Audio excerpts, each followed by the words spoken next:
Hello again, you're with Smart Money, the investment advice show that tells you exactly how to plan your goals and align them so that you're building wealth in the long term. Now, we get a lot of portfolios. A lot of you write in to our email ID, smartmoney@utvmoney.com. And a lot of them come from NRIs and they are looking for financial advice. Having stayed away from home for quite a long time, they're looking at building wealth. Now, how can we help them? We have this one portfolio that's come in from Naresh Kumar. He's 39 years old and he is working in the shipping industry. He is a shippy, like we often call them, and he stays away from home. He has been in Singapore for the last 10 years. He's got his family. He has his wife, his parents, and a 10-year-old son. And he's looking at getting financial advice. To look at his portfolio, we have Sumit Ved, Certified Financial Planner, joining us yet again on the show. Good to have you, Sumit. Thank you. Sumit, let's see what Naresh is bringing to the table. He's got a monthly income of 2 lakh rupees. His expenses amount to 50,000 rupees. His savings bank account has a huge sum of money lying in it. It's got 30 lakhs in it right now. And in fixed deposits, there is an even bigger sum, 70 lakh rupees. So 1 crore we're looking at just lying over there. He's not doing too much with it. He's got a term plan. 35 lakh rupees is what he's covered for from Aegon Religare. He has an endowment plan that he's put in money with LIC. This is a 7 lakh rupee cover.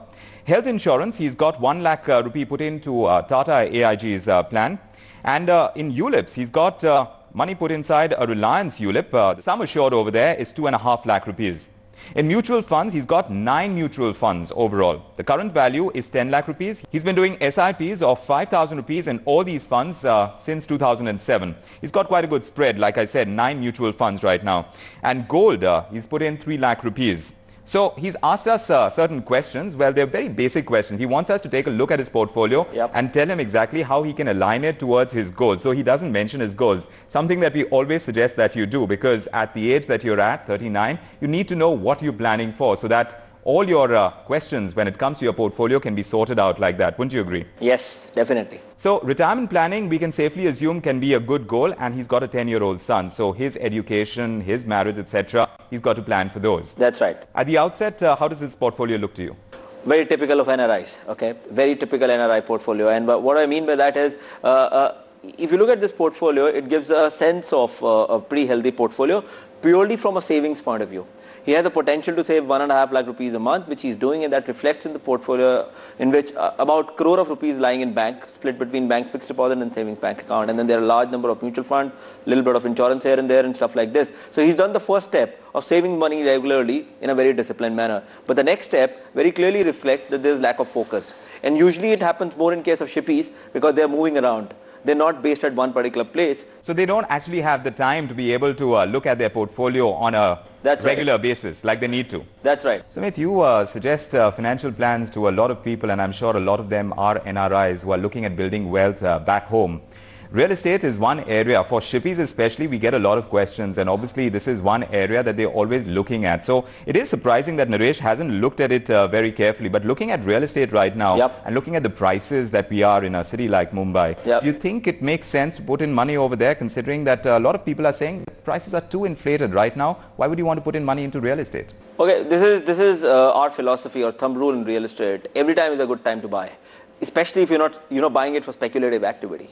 Because in a country like India, where population is so large and real estate is a scarce commodity, it will always go up over a period of time. So you cannot time it. Don't wait for it to be timed. You're not a speculator. You're not buying it for the making quick buck and getting out of it. So at any point of time, if you feel like you need to buy a real estate, go ahead and do that, especially more so in this case because he has that kind of surplus amount of money. Sure, but I mean, people pointing towards a bubble now, that is scary when you're looking at a bubble formation, and when you see that the bubble is going to burst one day, that means your prices are going to come down very drastically, and that time the kind of losses that you might be sitting on might be too huge. We've been hearing this for the last 3 years. Every time there's a festival season coming across, people say, after this festival season, there should be some kind of a correction happening.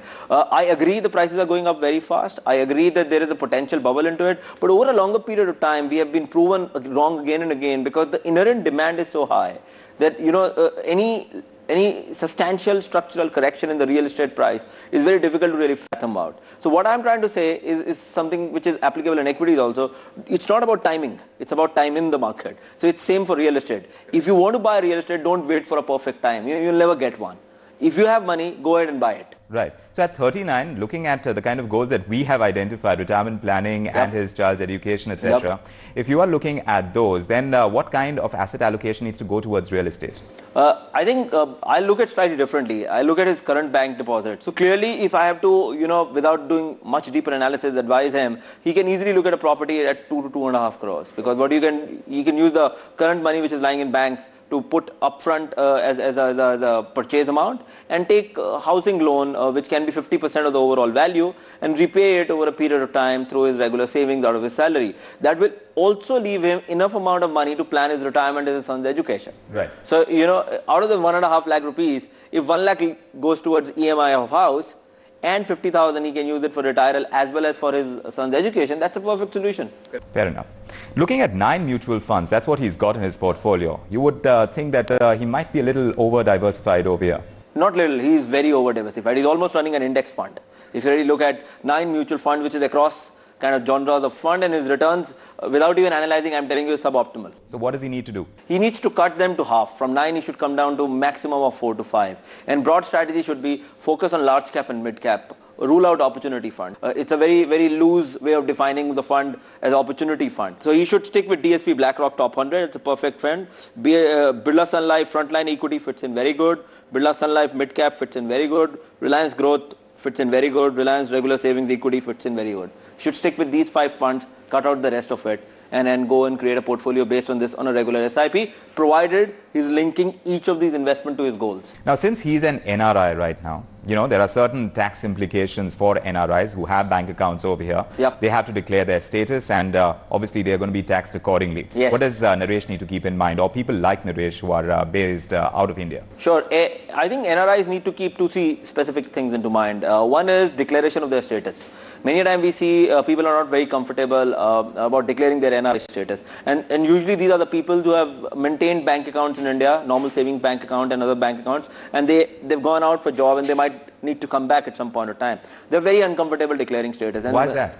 I think it's something to do with the whole tax regime which they have in mind, because for NRIs, a lot of investments options have this TDS rule where TDS has to deduct either at 10 or 20%, and they need to, while filing their return, settle it and reclaim it from the tax authorities over a period of time. They don't want to get into the hassle of waiting for the refund to come from tax authorities, etc., which as per us is not the right way of doing it. If you're using a normal savings bank account to do your investment, don't do it. Convert it into either an NRE account or an RO account, and do it in a transparent, open manner without having any kind of stress. All right. Sumit, good to have you on the show, and with all that advice, I'm sure NRIs have all the more questions to ask us when it comes to their portfolio. If you do, send across those questions to us at our email ID smartmoney@utvmoney.com. We're taking a small breather here on this episode, but when we return, we'll talk about booking that flat, and if you're regretting that decision, there are ways to correct it. We are devising a game plan for you. Stay tuned.